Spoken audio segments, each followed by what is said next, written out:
opened up on my ops sheet here, and you can see that we have some placeholders already in place for you. And this is not really how we're going to go about this in future tutorials. We're going to be building stuff up from scratch, and then later on you're going to be doing it yourself without me guiding you. But we're starting out with a bit of a structure in place because this revenue calculation is a bit more technically involved and requires some familiarity with the concepts. So what we're going to do is we're going to practice bringing together our ingredients just so that we're going into the rest of the course really solid in how we build up calculation blocks. Okay, so we can see that we've already got annual degradation in here. If I just see where that's coming from, control left square bracket, it's already on the input sheet. Right, now I'm going to talk about the input sheet structure and how that all works in a future tutorial. But for now, let's just go with it. Okay, so we can see we have some other data on here as well. We've got seasonal adjustment data. We've got year one P50 yield, we've got availability, and we've got a tariff.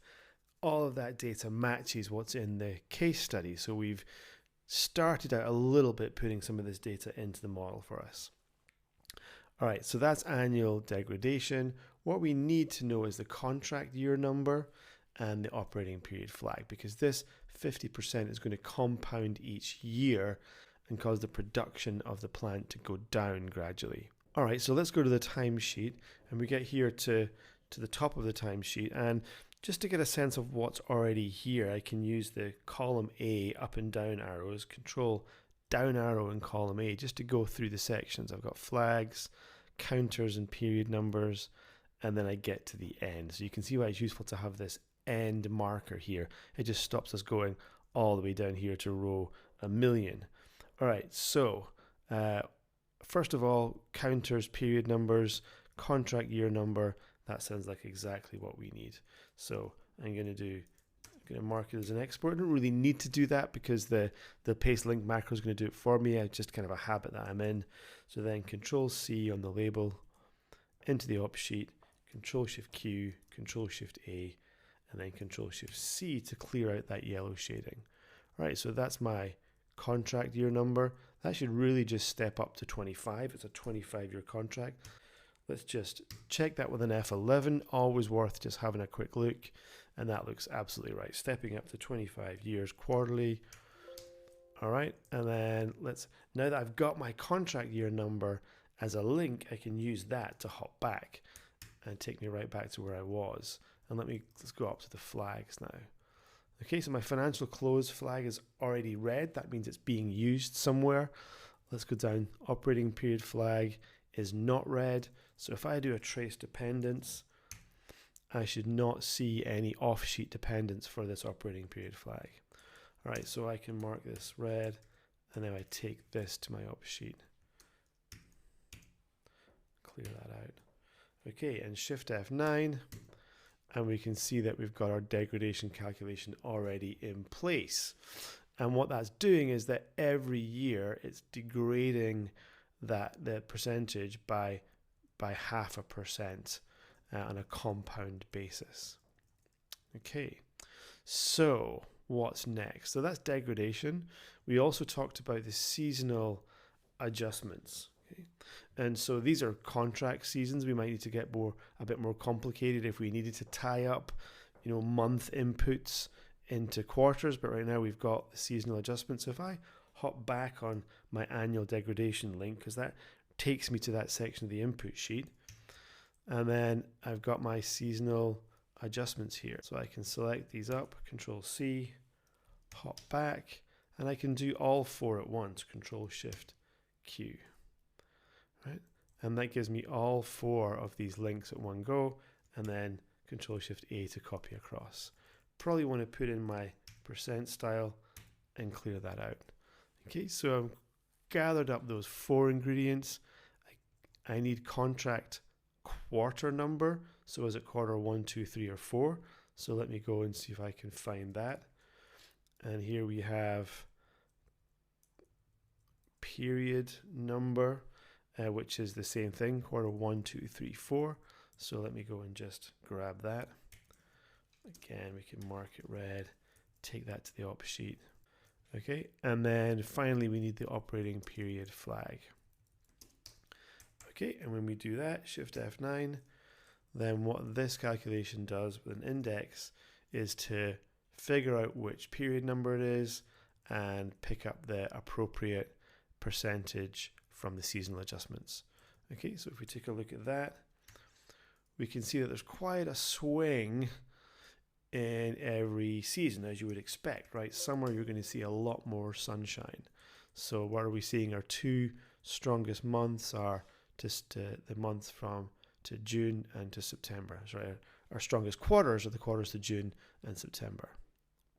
All right, let's just do that again. This time we need the yield and the availability. So let's hop back. We've got year one P50 yield. So paste linking, same keystrokes again. And then let's go and grab availability. Control C, F5 enter, Control Shift Q, Control Shift A. All right, and you can see that the copy across macro Control Shift A has the intelligence to stop when it gets to here. So what we have here now is a number of gigawatt hours produced in every quarter. We start with 250 gigawatt hours. We've got 90% availability. We've got this degradation, and we've got this seasonality adjustment. Just if I'm to add up this seasonality adjustment number, it comes to 25. And that's reassuring, right? Because it's a 25-year contract, and within each year, each quarter should add up to 100% across the year. Okay, so what are our units in here?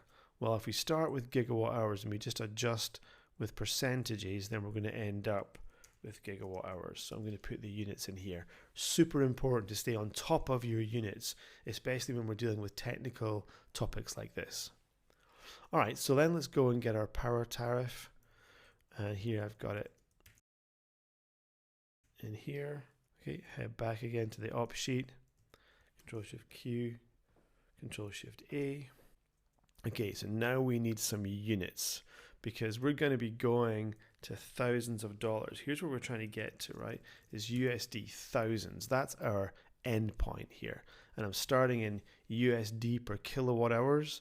I've got production in gigawatt hours, and I want to get to USD thousands. So you can see there's a bit of unit adjustment here, and I recommend doing that really explicitly. So let's go back to the timesheet and look for units in 1,000. So we keep all these kind of standard units at the bottom here. They're not really kind of changeable inputs, as it were. All right, so Control Shift Q, Control Shift A. Okay, units in 1,000. Let's go and get our gigawatt to kilowatt hours conversion.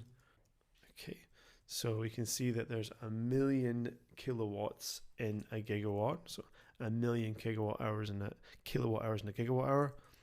And then electricity generation, I'm going to link to that. Control Shift Q, Control Shift A. And then finally my operating period flag. Because I've already linked to that, I'm just going to take a copy of that link. Okay, so what's my formula?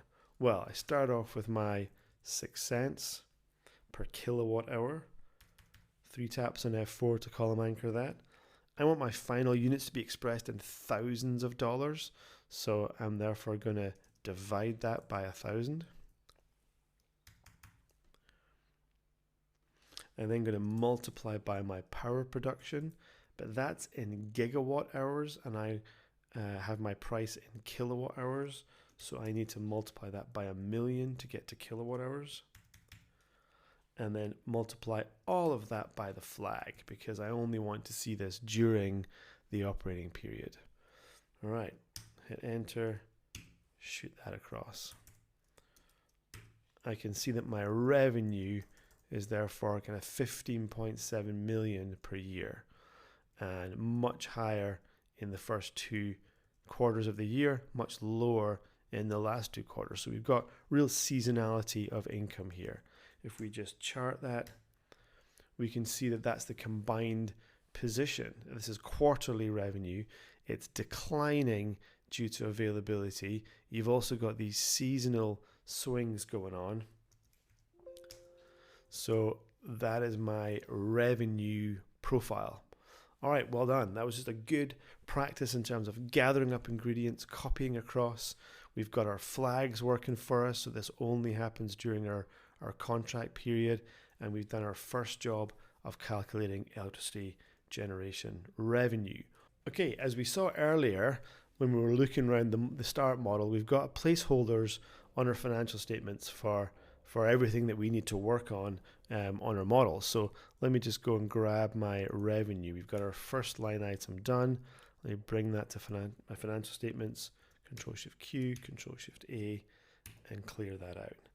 Okay, if I do a recalc now, I'm getting some error checks.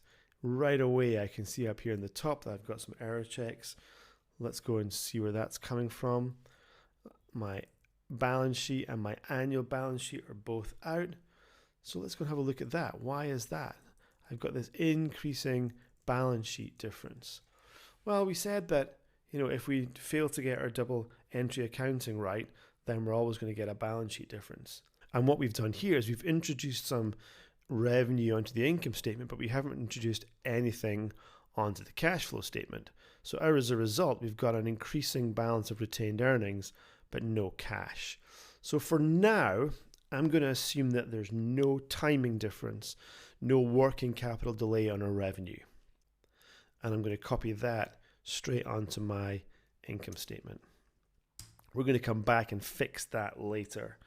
Now if I recalculate, my balance sheet balances, and that makes sense because we have the same amounts flowing through our income statement as our cash flow.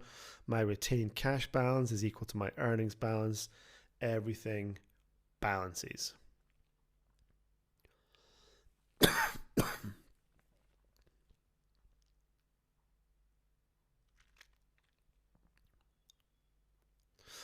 Okay, I'm going to save this here and we'll go on to looking at the operating cost shortly. You can go ahead and check out what's going on with these track changes. I'm going to talk about that output sheet a few modules from now, but feel free to go and investigate it. Okay, next up, OPEX.